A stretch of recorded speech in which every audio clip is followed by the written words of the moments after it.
Ryan Reynolds here from Mint Mobile. You know, it's hard to believe that inflation is still a thing, but boy, it sure is. And that's exactly why Mint Mobile still gives you premium wireless for just $15 a month. Well, it's also because we have that offer printed on, like, 1 million t-shirts, but it's mostly the inflation thing. So give it a try at mintmobile.com/switch. Upfront payment of $45 for 3 months required. New subscribers only. Renew for 12 months to lock in savings. Additional taxes, fees, and restrictions apply. See mintmobile.com. Hey, I'm Ishi Harman, and from PRX, this is Israel Story. Israel Story is produced together with Tablet Magazine. In our episode today, an episode we're really excited about, as you'll discover in just a moment, is called Birthstory. Now, the whole hour is devoted to one story. One story about parenthood and gay rights, about fairness and bodies, about the differences between the developed world and the developing world. This story began almost exactly a year ago. One of the producers on our show, Maya Kosover, told us about something that happened the previous evening at her birthday party. Okay, it was party. We were all dancing Israeli music in the middle of Jaffa. It was her birthday. They were at her apartment.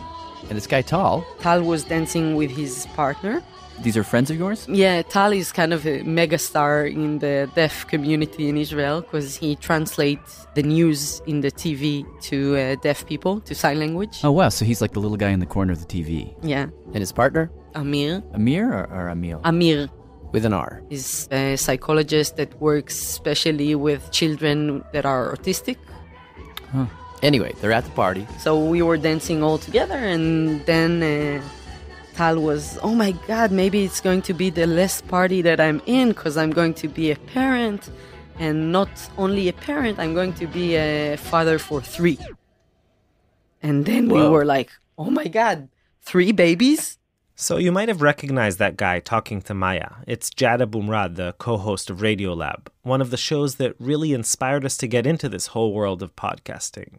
And the reason that Jad was talking to Maya just there is that this hour is actually our very first collaboration with Radiolab, which honestly is kind of like a dream come true for us.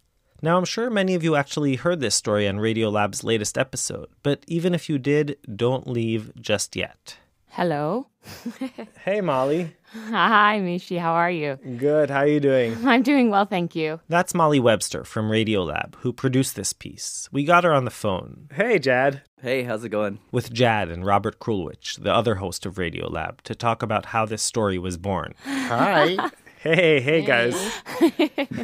How you doing there? Yeah, we're fantastic. Yes. Ready to go? Caffeinated, feeling good. But really, we also just wanted to talk to them.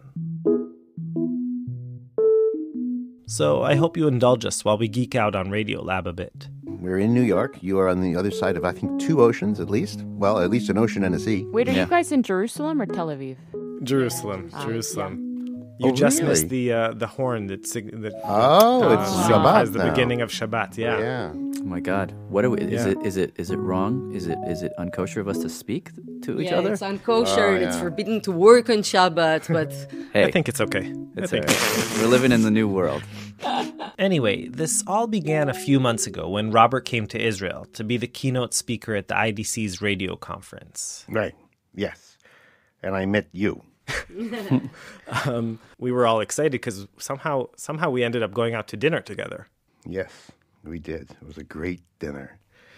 And it was across from one of the most, I think, of all the rooms I've ever stayed in my entire life, that was the best hotel room of my life. No. And right across was this restaurant. Okay, so for us, meeting Robert was a big deal, but he was way more interested in the amenities of his hotel room. It was this little boutique B&B in South Tel Aviv, which has since become the private home of a Russian oligarch. I conducted tours of this place. It was so spectacular. I had Mishi come up. He's not joking, by the way. Before we sat down to eat, Robert, who could literally not stop raving about the room, insisted that we all come up to see the fabulous curtains. And I could push a button on the wall behind my bed, and the the curtains, the room would turn all kinds of beautiful colors, and the Venetian blinds would half open, half closed. Things would come to... I was waiting for you to say something about the curtains. Robert had the entire team come up to his room to inspect these curtains. Just to press the button. I said, I have been given a gift which I want to share, which is curtains. I think a lot of these people were thinking I was completely insane. But I also took pictures of it, and to this day, almost a year later, I go to my phone and I gaze at that room because it was like... Well, I know what we're doing after this phone call. Yeah. We're gazing. We're I going guess to I can gaze show at you those my photos. room. Oh, yeah, it's really quite something. Wow. Once we had all taken turns pressing the buttons and seeing the blinds slowly open, we finally got Robert to go to the restaurant. When we were all, mildly starstruck, and basically everyone was calling each other and texting each other and being like, oh my God, there's dinner with Robert Krulwich. Come over. And all kinds of people who hadn't been to a story meeting in half a year suddenly showed up. I see. So you had a little bit of a coming out But party. but I, usually I like to dominate the evening by saying, and so then I, and then he, and then I, but between all these people, I was pretty much in the audience that night as opposed to be the teller. Minus the button pushing moment, minus the giant tour of the apartment. Well, it's the button pushing. The dinner was this magical evening of story after story after story. I later told Robert that my life would be completely different if only some of my first dates would go as well as that evening. They probably just put you two at the end of the table. They should have done that. Just we'll just stick Robert and Mishi down there. Yeah. Oh, God. Yeah. So I had the best. Between the windows and that dinner, I was the winner of that evening. We began this extensive correspondence, basically swapping random tales of pigs, of hell. Stay tuned for both down the line. And then we were in New York for our very first live show at the Manhattan JCC. One of our production interns, Barry Finkel, had previously interned at Radiolab and organized a visit. And you guys invited us to come to your pitch meeting. Yes. Mm-hmm. Was this around the time of the earthquake? Jad's talking about the earthquake in Nepal in April 2015. No, it was exactly the time. It was. Of the It was earthquake. exactly the time of the earthquake, right. and you had just gotten that voice message from Tal, and you played it for us in the meeting. That 18 seconds where he's yelling and shouting and crying. Okay, let me explain what he's talking about here. Tal and Amir, that couple from Maya's birthday party, had begun a process of becoming parents through surrogacy. And we decided to follow that process, not really knowing what would come out of it. We gave them tape recorders and asked them to document themselves. They would send us snippets of those recordings, from Israel when they were waiting for the births, and then from Nepal where they went to pick up their babies. That message Jad's talking about, you'll hear it later on in the story, was from right after the earthquake. It was like getting a blast of some other world. Yeah. In the middle of a very calm, placid editorial meeting. I just remember you guys coming into the meeting and you had a bunch of ideas, and then somehow you just started talking about this one, and it was for the next 40 minutes we were all enraptured, popping popcorn, eating, please go on, please tell what's next. No, I was reading this pitch being this is the most bananas story I've heard in a long time. Yeah. Every single element of it, just from our American ears, felt strange, and it just takes something you thought you knew about and flips it almost 12 different times. The story itself is... It is a mood that cannot settle. Sometimes you think, ew, and sometimes you think, oh. And sometimes you think, no. And sometimes you think, yes. And sometimes you think it of the same person. And it's the thing that's really interesting every so often is you find a story which is so richly conflicted in its nature that that every turn is big. There are no small turns in this one. All right, let's jump right into it. Act 1, Making Babies. Jad, Robert, and Molly, together with Yochai Tal and Maya Kosover, take us to the very beginning of the story. The first thing that I saw in Tal is his ability to be a father. This is Amir. Really? Yeah. How so? Because he was a good man, he was very gentle and really an adult to build a family. I don't know how to describe it. Mensch. I think Mensch, in yeah. America it's also called Okay, we know what that is. But did you see that on first meeting, or was this 4 months in? My career is established to work with autistic people and to take notice for every sign of communication and to understand other people and to analyze them. So it was really immediate, I said. Let's say after 2 or 3 times, he say, okay, I want children, so Yeah. are you interested? I wrote a manifesto about my future, what I want to do, what I want to do in my career. It's kind of my vision. And I gave it to him and I said, listen, this is what I want. Sign at the bottom, please. Yeah, it kind of was a contract. It's like, this is what I want. If you want to join me, So let's do it. So let's do it. And Tal, what was your reaction to the manifesto? I like it. It's look like someone who want the future. Did your own parents either of your parents have any views about that? Saying don't or do or this is weird?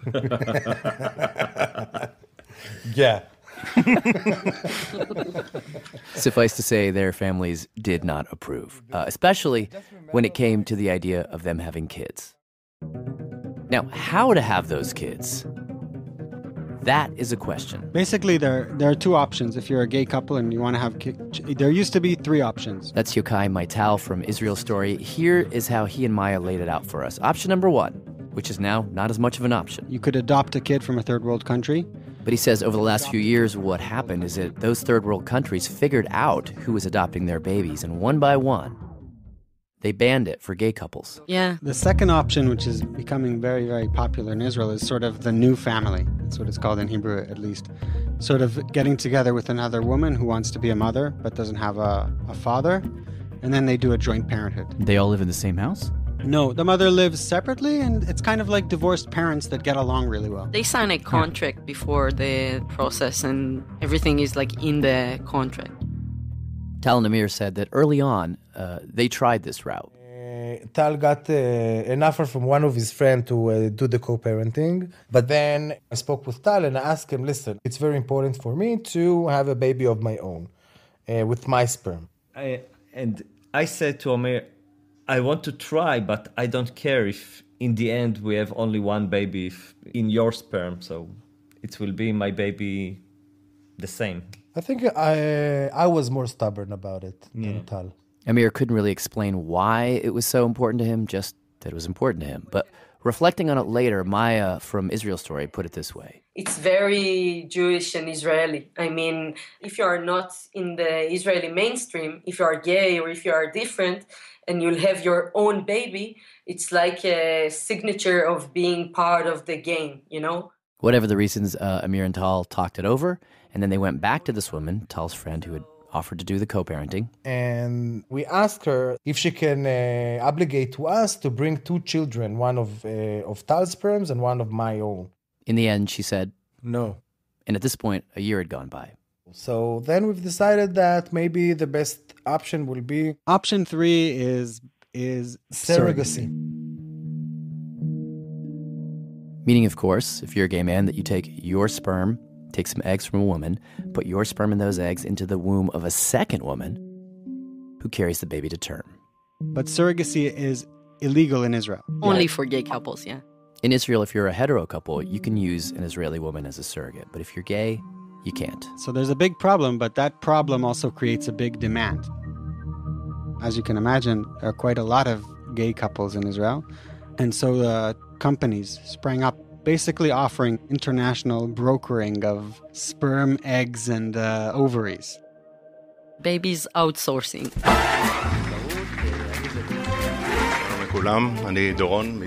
You can see this play out every year at these conferences in Israel. Conferences where they get prospective parents together. We are here for our first time in Tel Aviv. So it's this big room of people. Several hundred people. Pretty much all gay men. Pardon me for not being able to speak Hebrew very well, or at all. Shalom. And basically what happens at these conferences is that surrogacy agencies will get up and basically sell their products. We now offer surrogacy in Mexico, Thailand, Panama, the United States, India. Anybody been to Fort Worth? Very nice place. You can go see a basketball game. You can go see a baseball game.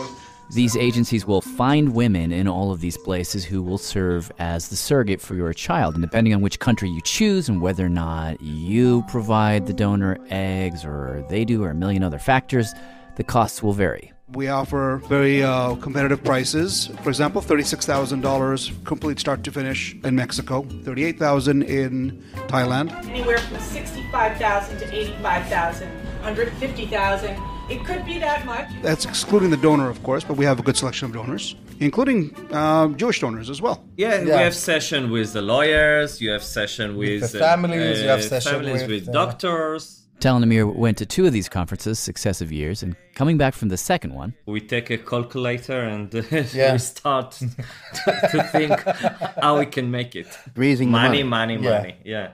they figure if they go with a company that does surrogacy in the U.S., it's probably going to cost $150,000 or... Is that lawyers and... Lawyers, the hospital... Sperm delivery, the egg donor.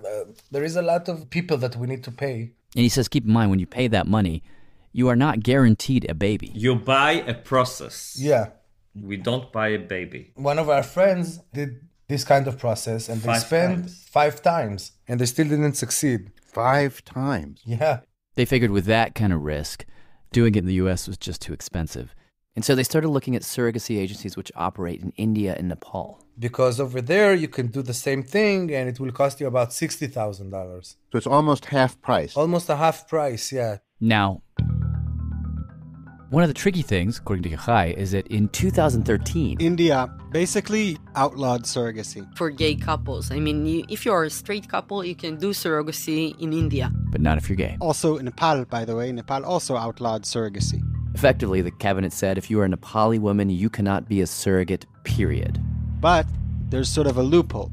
Indian women are allowed to be surrogates in Nepal. Just Nepali women aren't allowed to be surrogates in Nepal. So what ends up happening is this really strange situation. It looks like a puzzle. These agents in northern India will find Indian women, move them across the border into Nepal, take them all the way to Kathmandu, where the surrogacy agencies have set up shelter houses and work with local hospitals and clinics. Maya says for Tal and Amir, the decision to do it this way was not easy. They had like different opinions. Tal had a bigger issue with the moral concept of this process. Yeah. Amir was like, this is the thing that we need to do. I want to be a father. But Tal was...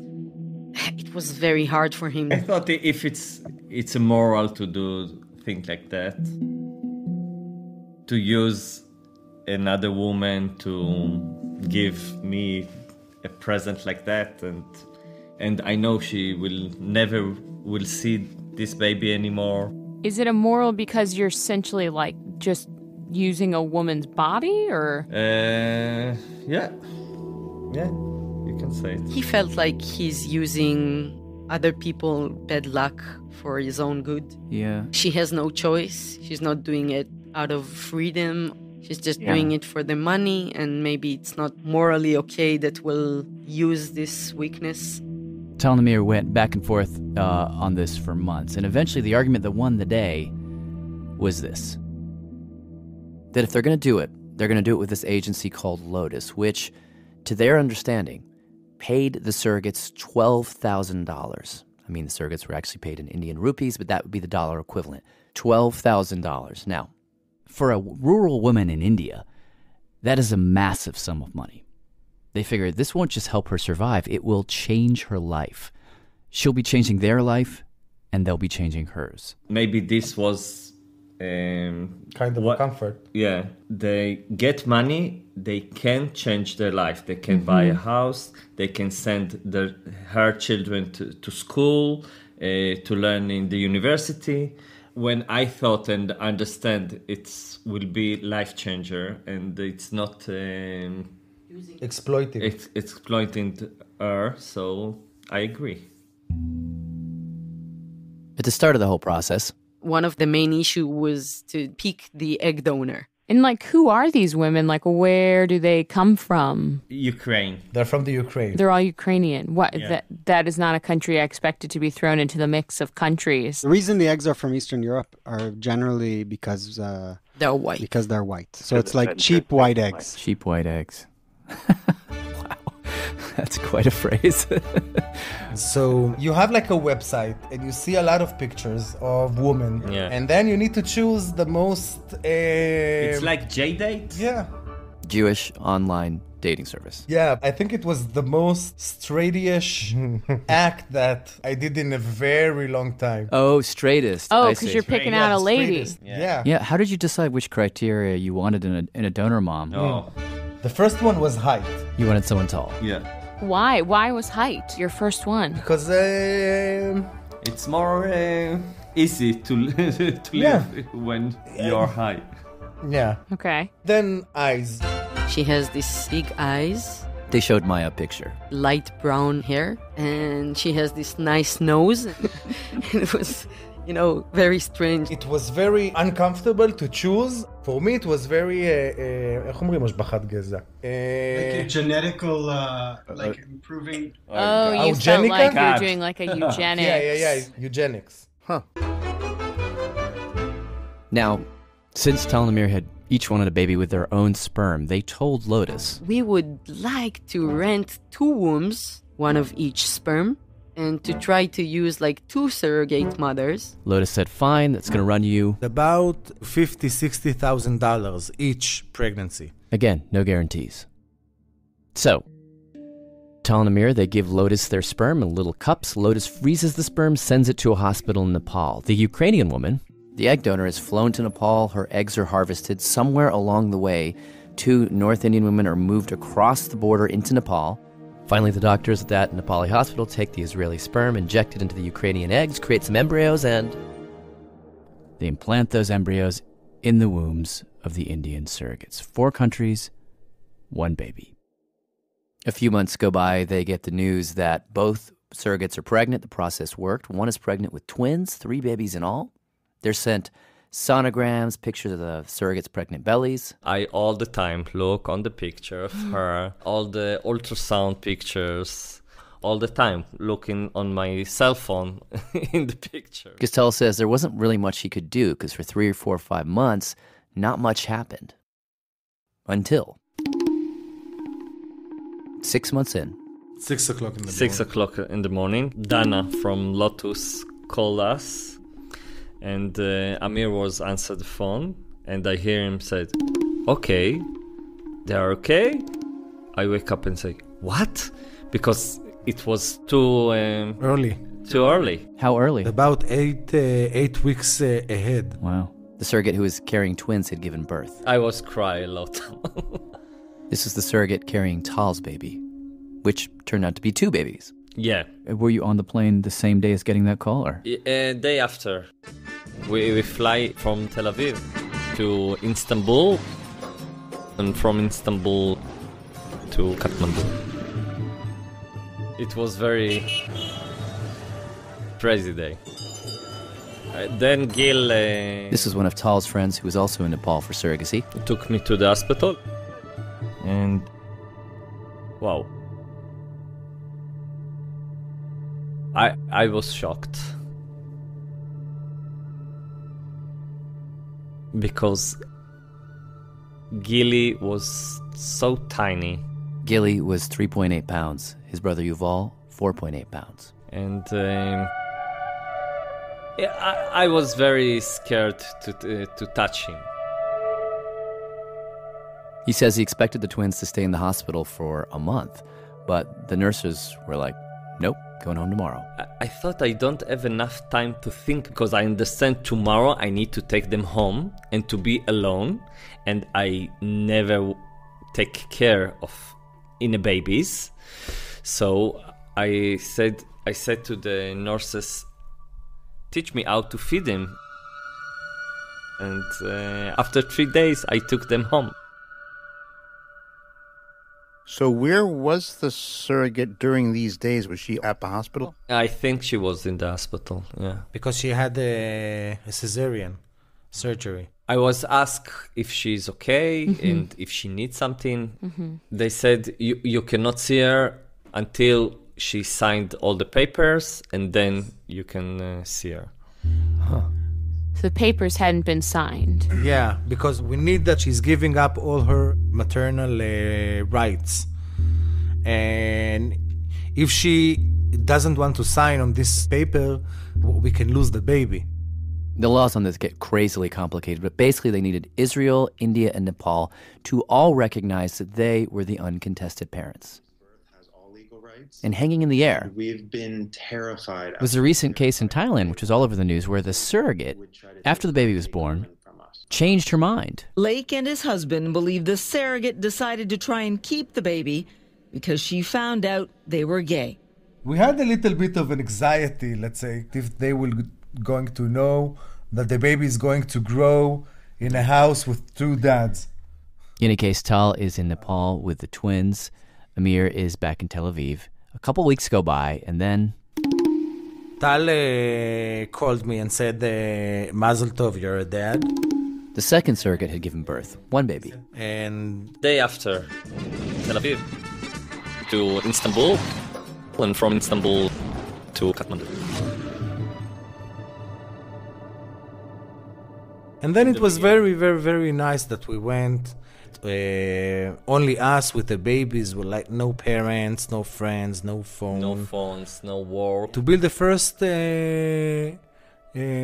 blocks of our relationship with the babies.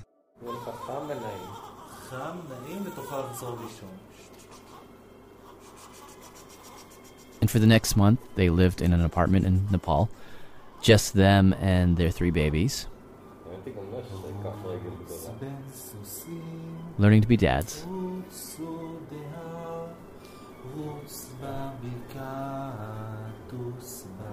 And waiting for the paperwork to be done.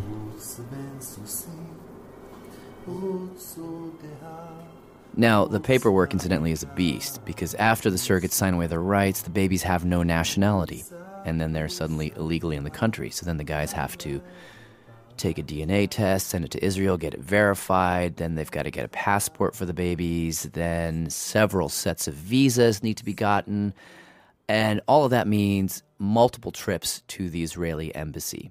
And it was on one of those trips that they learned something. It was really weird because we went over there with our kids to get a passport. And over there, there was another surrogate from a different agency. An Indian woman, and standing next to her was an Israeli woman who happened to speak Hindi. And we just, out of curiosity, we asked her to ask the surrogate in Hindu how much she's getting. For the whole process. Yeah. But the surrogate was very shy. Yes. Not very delighted to speak about the money. Which made them even more curious, so they persisted. And then we discovered that she get only $3,000 or something like that. $3,000 for the whole pregnancy. Amir was like, wait a second. In the agreement, $12,500 supposed to go to the surrogate. That was at least his understanding. Now, this was a different woman from a different agency, and this was just one woman's account. But still. In your narrative, you've described that you thought that the reason that this was okay to do, the surrogacy, is because the phrase uses, this will make a change in the life of the woman that we're paying. Yes, a life-changing sum of money. Samaya says they walked away from that meeting, wondering if they should do something in Israel. Call the agency, at the very least say, hey, we heard some rumors, I'm sure they're not true, but what do you think? We started to ask questions, but then... Literally the next day...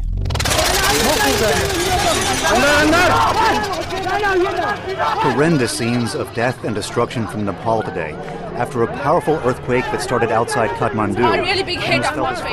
It has also slanted, and every pole are moving like that. The death toll is now over 5,800. Nearly 14,000 were injured. Officials say it is the most destructive earthquake to hit Nepal in more than 80 years. The death toll would ultimately rise to somewhere between 7,000 and 10,000. Maya says she was in New York in a meeting, and she gets this voicemail from Tal. And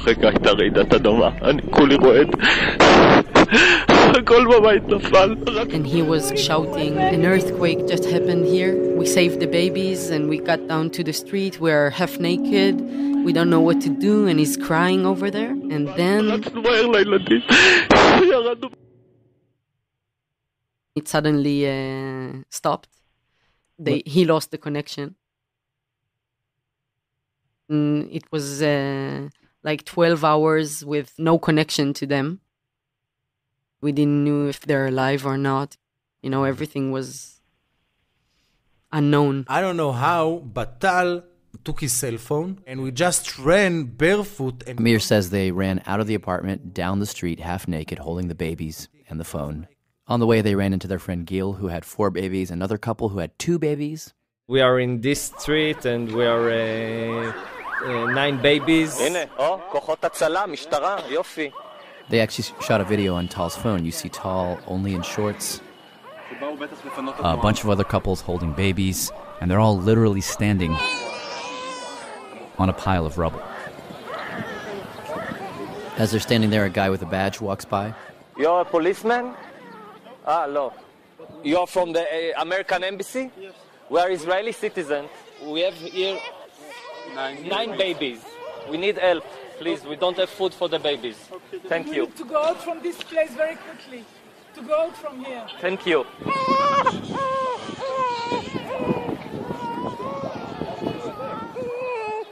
so they took us in to the embassy. The U.S. embassy or the? No, the Israeli embassy. They went to the Israeli embassy, and the Israeli embassy sort of went into emergency mode. Gave us some blankets. And they put out tents. And shortly after, the news cameras arrived. And Tal is he's like in the media and stuff because he's the sign language translator. And so he realized that he doesn't have any way of communicating back home that he's alive. So Yochai says Tal shoved his way in front of one of the television cameras and started signing. 12 hours after the earthquake. Maya says she got a call from her partner back in Tel Aviv. And she said, they are on the news now. I can see Tal speaking sign language to his parents, saying everything is okay, they're alive, the 3 babies are with them, and they are waiting to the rescue team to come and take them. But what the cameras also captured was this scene that hadn't really been grasped yet. So this whole thing has been going on kind of quietly. Now you have an international earthquake.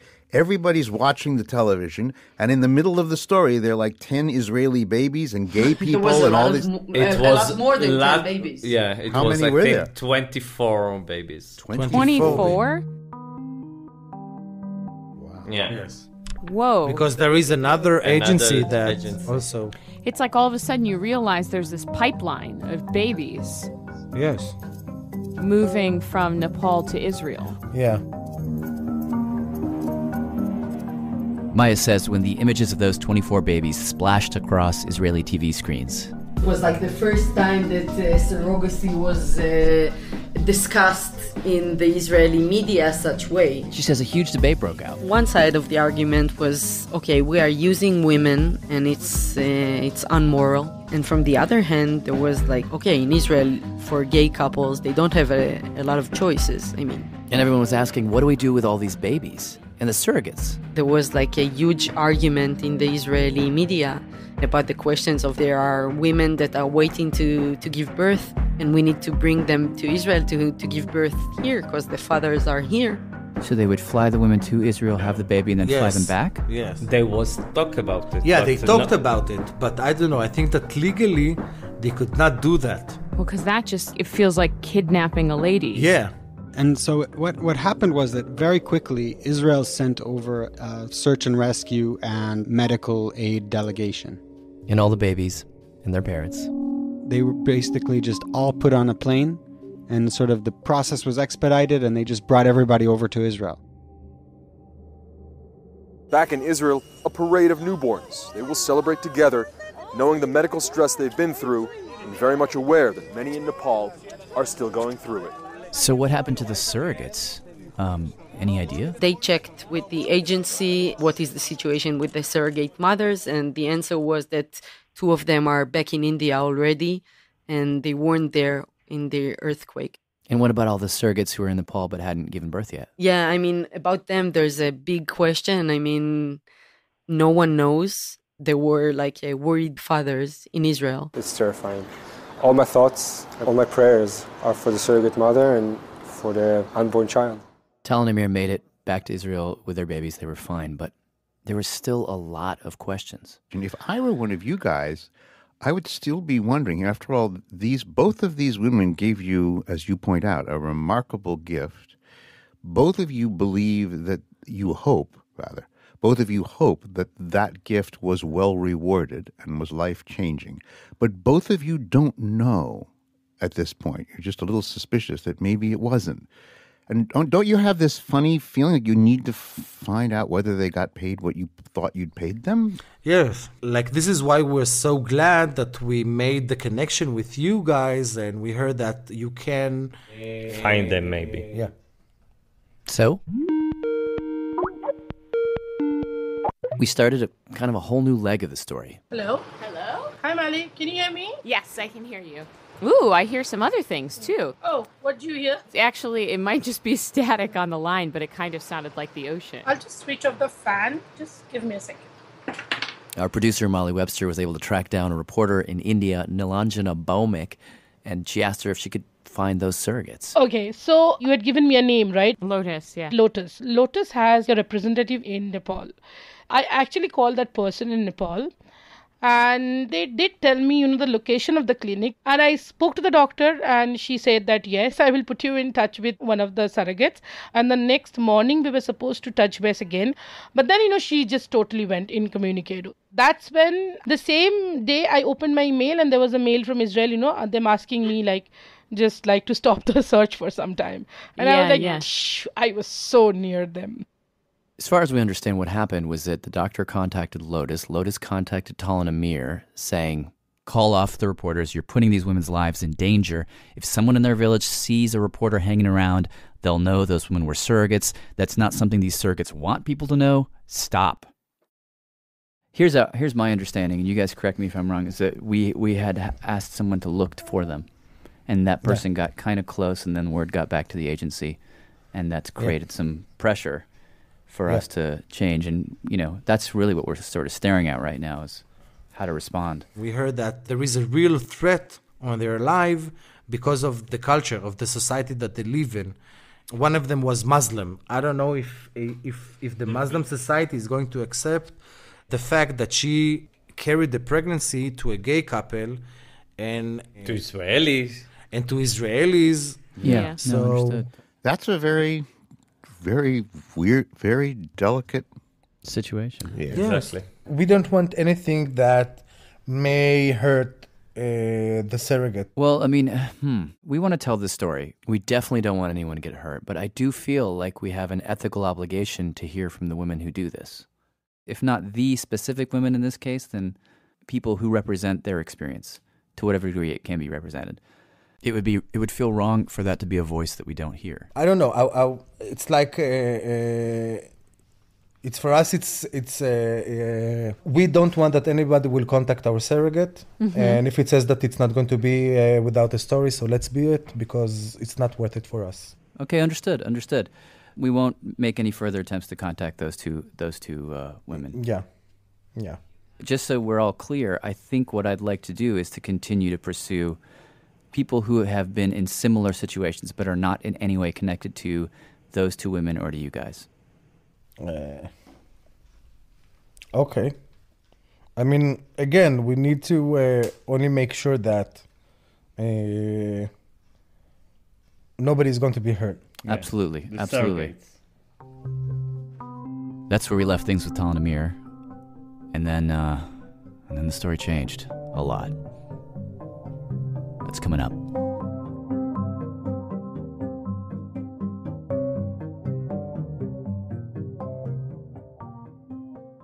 I guess in some ways, if this hadn't turned into a radio piece, the story could have ended here. Tal, Amir, and the 3 babies are all back home in Israel. Sleepless nights, for sure. A lot of crying and feeding. But all's basically good. The process was a wild success. But the story doesn't end here. It just becomes much, much more complicated for everyone. And that includes the producers working on the story too.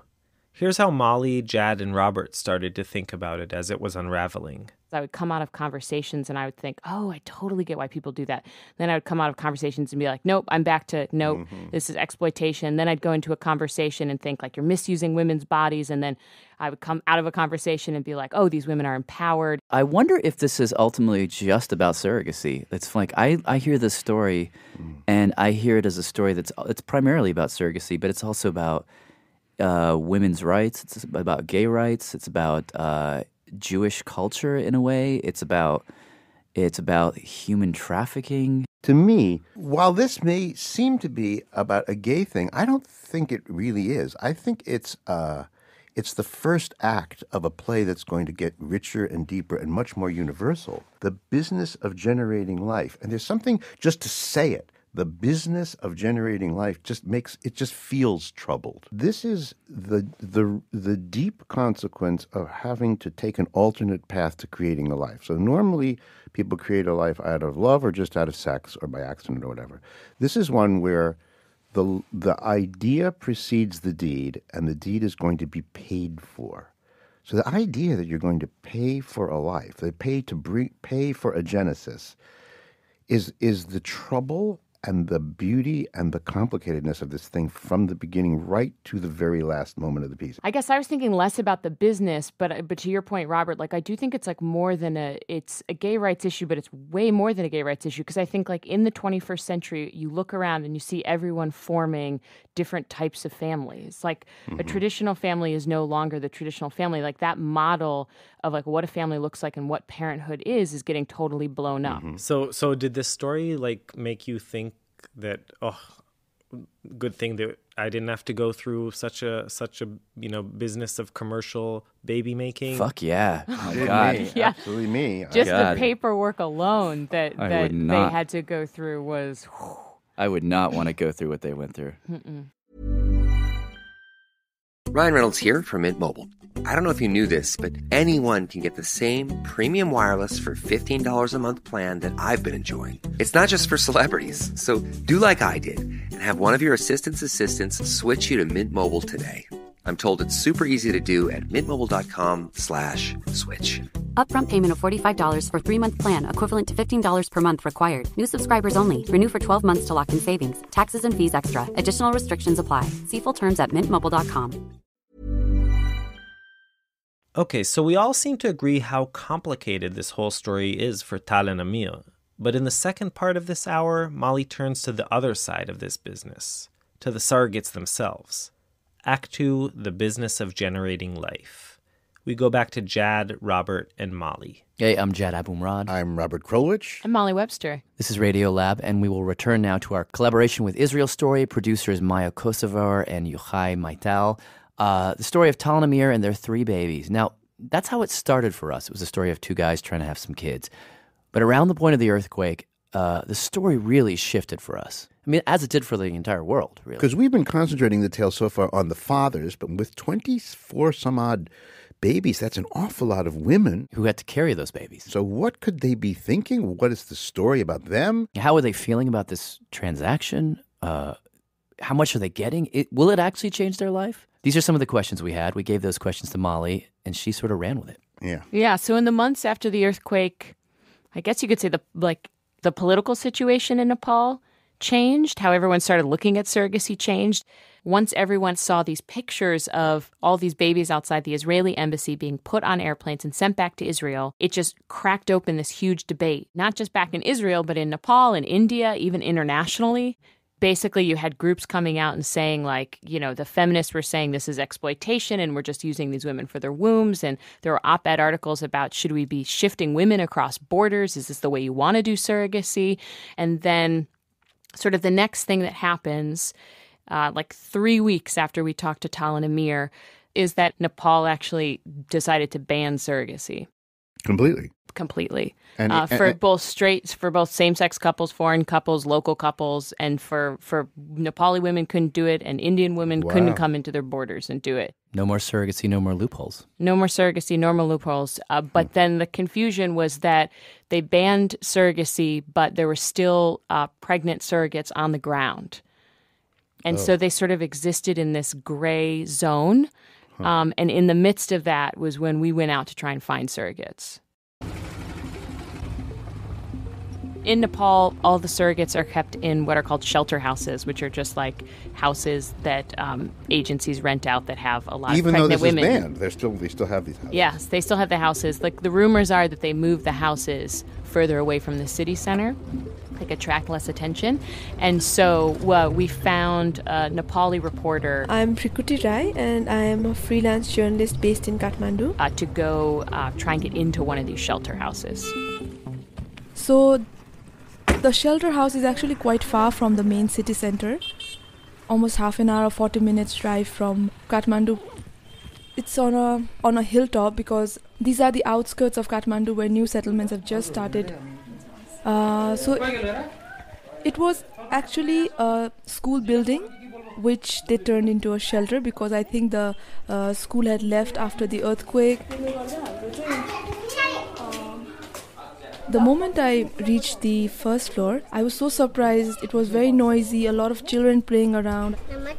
And turns out a lot of women bring in their young children if they're too young to be left alone. Really? Yeah. And how many women were there? There were around, I think, 20 or 22 women there. 20 or 22 women on the first floor of this building? Yeah. This shelter house was run by another Israeli agency, so not Lotus, but a different one. And we're guessing that most of the women were carrying babies for Israeli couples. And at least the women I saw who were outside the room or who had their doors open, they seemed to be around 30 to early 40s. Really? Yeah. And I mean, the first time I saw the first woman I talked to, "Aap kitni saal ki hui hain?" Me? She was wearing like a mustard color sari. I think she had some bangles. All the women had some bangles in their hands. And मैं 36 साल का होगा, 36-37 साल का होगा. She said she was 36 years old. मैं कलकत्ता का है. From Kolkata. कलकत्ता का है मैं. 2 लड़की है ना. She has 2 girls. हाँ, तो कितने साल की हैं 2 लड़कियाँ? एक 8 साल का है, एक 12 साल का है. Birkuti asked, how old are your girls? And she said 8 and 12. तो शादीशुदा देना पड़ेगा, पैसा नहीं है तो क्या करेंगे? And then Birkuti asked, like, why are you doing this? And the woman said, इसलिए काम करना है, गरीब आदमी है, आदमी. Oh, I'm doing it for them. It's because, we have a lot of financial problem. My husband is a rickshaw driver and we don't make enough. And कोठी में काम करता था ना दिल्ली में, झाड़ू पोछा बर्तन का काम. She worked as a maid in Delhi. And ultimately, she said she had no other way to raise money for her daughters to get married because 2-4 पैसा हो जाएगा तो लड़की का भी शादी होगा. In Hindu weddings, the bride's family pays off the groom in the form of a dowry. And the plan was to use the money from surrogacy for the dowries. She'd been in Kathmandu for 3 months, so she was in her first trimester. And when Birkuti asked her, does she know who the baby is for? She said no.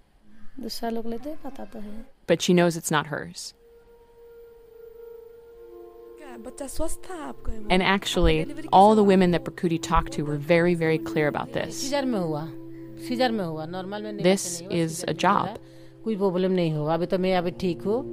The second woman I talked to, 30 years old, also a maid in Delhi, also 2 daughters. She looked all dressed up. She was all ready to, as if she was about to leave somewhere. And then I realized, okay, her husband is here. She had just given birth. And she put the job sentiment pretty plainly.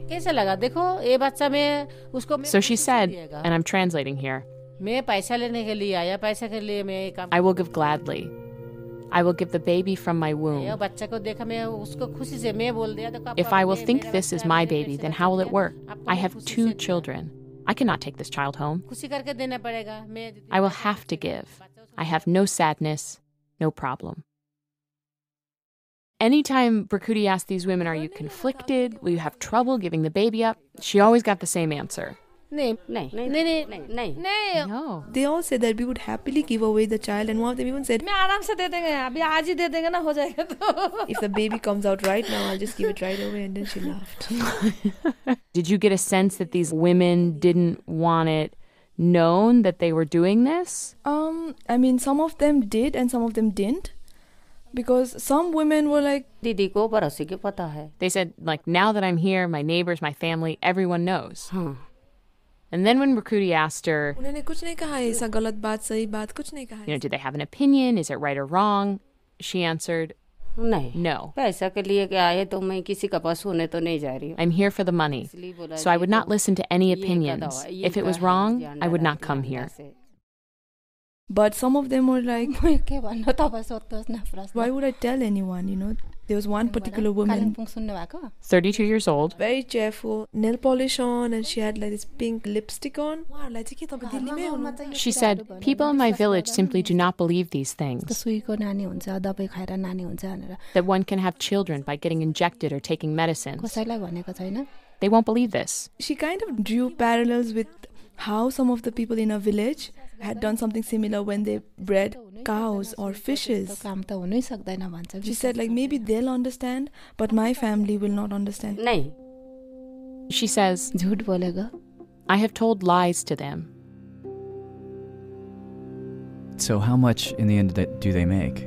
I asked them, "Aapko kitna mil raha hai?" How much money do you get here? I talked to 4 women and the figure was the same. 3.5 lakh मिल रहा है 3.5 लाख रुपया दे रहा 3.5 लाख मिलेगा 3.5 lakh 3.5 lakhs. What does that mean in dollars? So if you do the conversion today, it's $5,300 US. And the way it works is that they get paid a small amount of money every month that they're pregnant, and then at the end, they get a lump sum. Berkudi says that for these women, at the end of the pregnancy, that lump sum is like, let's say, around $2,000 or $3,000. Which is the amount that Tal and Amir heard outside the embassy. The total sum that they have when they go back home is quite, it's not a lot. So $5,000 is what you're hearing? Yeah. Wow, that's a difference. To sort of see if this was a number that was just coming out of that shelter house or if it was something that was like the going rate, I guess. We talked to 6 surrogates who were in India. That same rate, around $5,000, kept coming up. And we did hear a range from one surrogate, and this was about a friend of hers. We heard as low as $1,000. A surrogate getting only $1,000 for a pregnancy? Yeah.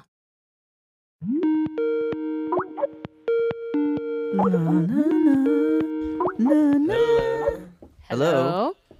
Hello, this is Jerusalem calling. Hi. This is New York answering. Ultimately, we took this information back to Tal and Amir because this was originally their question.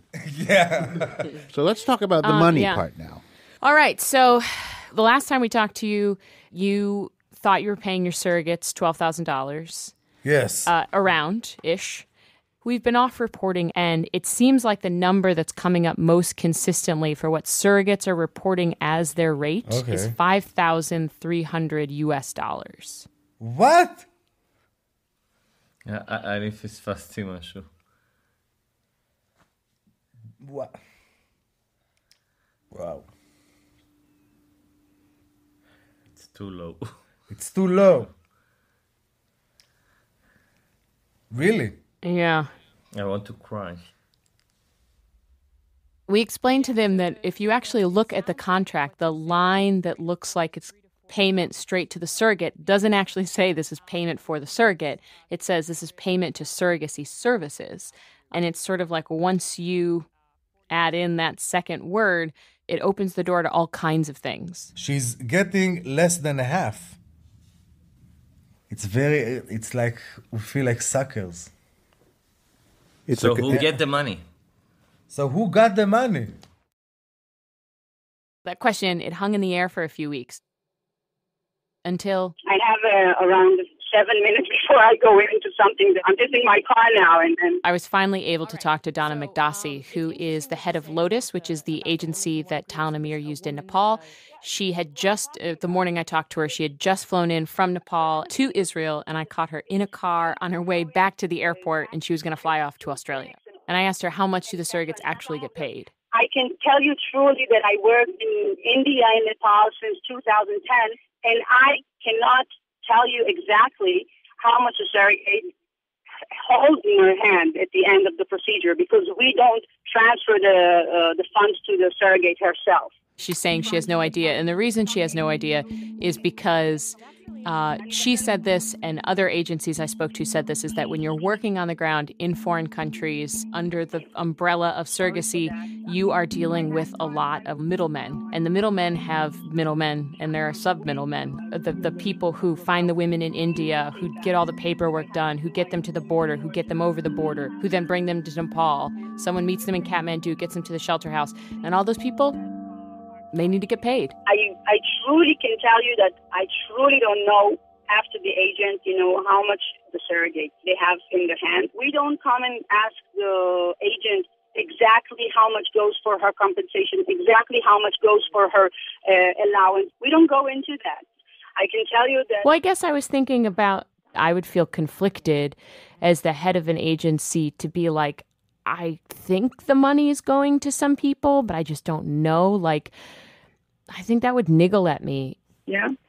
Well, that's a good thing that you're doing what you're doing and I'm doing what I'm doing, Because, you can't look at the whole world and say, okay, I'm going to make it brighter. I cannot deal with all the problems in the world. We are trying to give them as much as possible. We pay the money for this woman gets a life, and now we understand it's not exactly like that.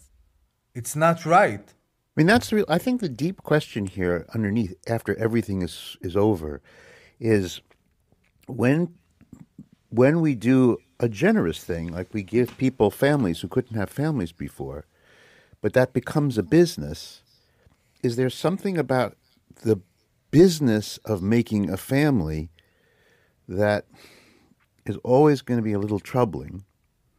And there are no perfect ways to do this. Or is there a way to pull this off in some... I just don't know. I mean, like, I still have 3 more embryos that are in the freezer in Nepal. Mm-hmm. I don't know if the next time I would not do the process maybe in the state. The U.S. is like an entirely different surrogacy scene, which we're just not going to get into here.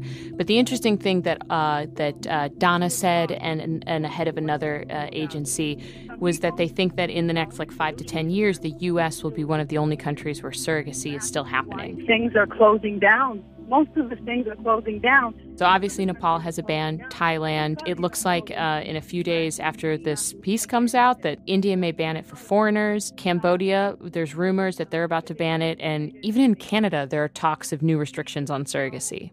And these are bans not just for same-sex couples, but hetero couples, single people, everybody. Oh, wow. And the main reason for all these bans and restrictions is worries about exploiting women? Yeah. I feel weird about that a little bit, though. Because if you're trying to, as we heard, these women are making a business decision. Whether or not we agree with it as an entirely separate thing, they seem like they're making a decision. Then we're going to take it away in order to protect them. Feels, I don't know. It's funny because at times it also feels. You just think okay, these women can decide how they're going to use their own bodies. Right. It's a little bit like the abortion debate in a way. It totally is. Well, but by the same token, it's not wrong for a society to say, hey, there are certain things we just won't allow. We won't give you that choice because we find that the choice itself is wrong. I mean, it's fair, but one of the arguments against banning it is that there's still a demand for surrogacy, and that's not going to go away, yes. And so it just pushes this system underground, and so and that way it's a lot like abortion, and then that way it's a lot shadier. Yeah. But the other thing is that then Berkouti actually went and talked to the women about what this job does for them. Okay, so it's not the crazy amount of money we thought it might have been. It's $5,000. What does that do for you? One woman said that, when I get this money, I'm going to go back home and start something on my own. Start a small shop, my own little enterprise. The other women? All of them wanted to use this money to build a house, buy some land. Wait, can you buy a plot of land in New Delhi for $5,000? You definitely cannot get a plot of land in New Delhi for $5,000. But what these women do is they take the money and they go back to their original village and they use it there to buy a small plot of land. And that's totally doable, and it's actually no small feat. Having that ownership of land is so important in our societies in South Asia. Once you own land in South Asia, it raises your socioeconomic status. It's something that's passed down through generations. So you're like creating something for your family. And if you're one of the women that maybe already have land, the thing you can do with that $5,000 is build a house on it. Let's say very small, like a mud house or, Keep in mind, like these women, their day jobs are all maids, right? And so they make less than $100 a month. They said had it not been for this, they would have probably never earned this much money at a single chance. But more than that, like,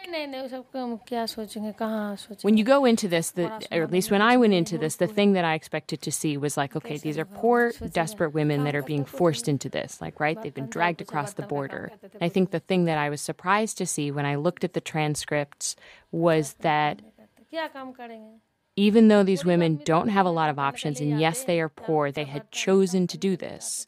Out of the limited options that they had, they looked at them all and they thought, like, this is the thing that I'm going to do to get what I want. It felt like these women were making a choice. I asked them, what if you were given a chance to go abroad, let's say Dubai or Qatar, because a lot of women from India and Nepal, they go there. One of them said that, like, why would I do that? That would be very far away. She says that here, the kids can come, their husbands can visit. They are fed well. The surrogates get good medical care. They're taken care of during the whole 9 months. And for those whole 9 months, they're sending money back home, and back home, there's one less mouth to feed. I think, the way we pass judgment, you just pity on these women, but I think they are very aware of what they're doing. They might be exploited to some level, like you said, but it seemed like the women are, in some ways, they are in charge of deciding how they want their life to be, and we don't have to look at them with pity.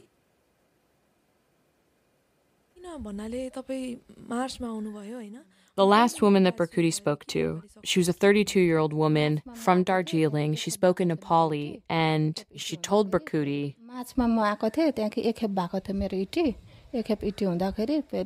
I came here in March. My embryo transfer was done once, but I don't know if it was due to the earthquake or something else, but it didn't get heartbeat and it got washed. She said that she lost the fetus in 2 months and they tried it twice on her. Birthstory, how did you feel when the child got washed? Surrogate. I felt bad.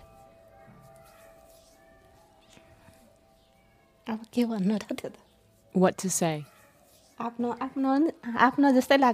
It felt like it was my own. And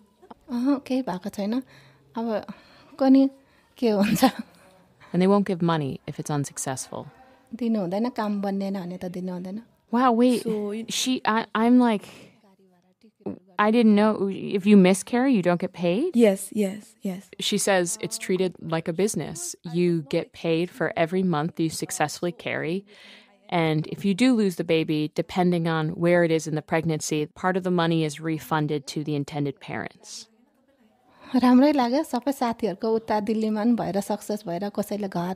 Surrogate. Most of my friends had successful stories to share back in Delhi. Some of my friends made a house with the money. Some bought land. I felt good. She basically says she wishes she had done this earlier because now with the ban, she was being sent back to her village. She was still weeping a little of what could have been if she was, if the eggs were healthy enough, if her health was all right.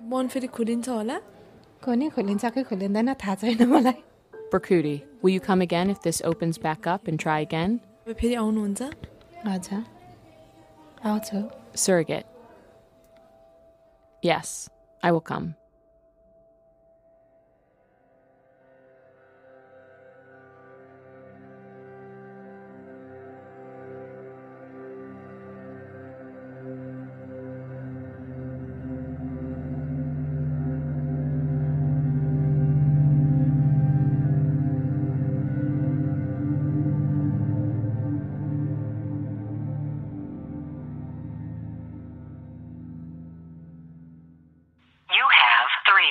messages.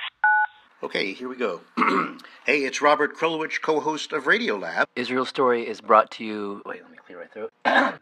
Israel Story is brought to you by PRX, the Public Radio Exchange. And is produced in partnership with Tablet Magazine. Go to tabletmag.com/Israel Story to hear all of our previous episodes. Our staff includes Mishi Harman, Yochai Metal, Shai Satron, Roy Gilron, Maya Kosovar, Benny Becker, and Shoshi Smulovitz. Rachel Fisher and Sophie Shore, our production interns. Julie Subrins, our executive producer. For help on today's episode, thanks to Irit Rosenblum, Rudy Grossman, Atara Ben-Chana, and Noga Berger.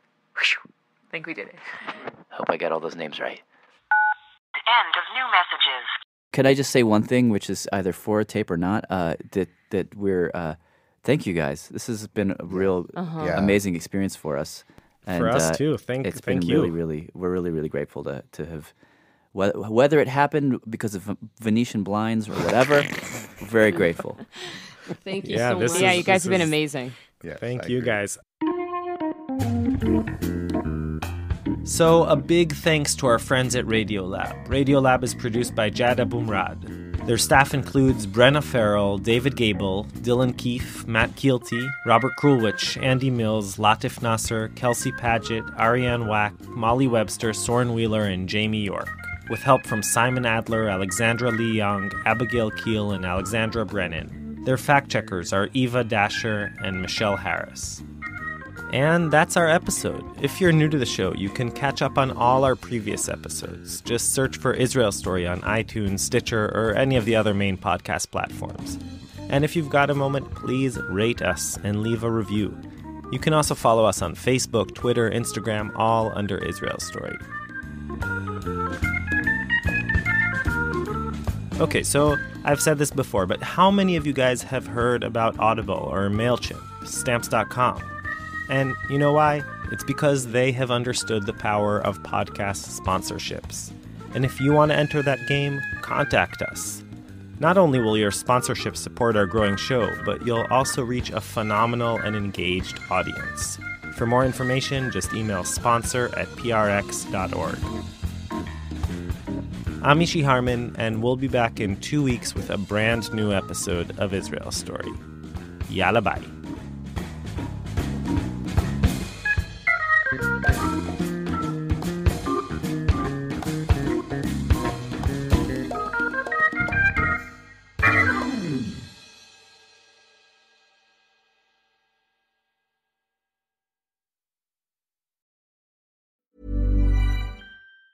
How many of your employees are trying to balance paying bills and saving for retirement? Support your participants today and tomorrow with Vanguard well on your way at institutional.vanguard.com. All investing is subject to risk. Advice provided by Vanguard Advisors, Inc., a registered investment advisor.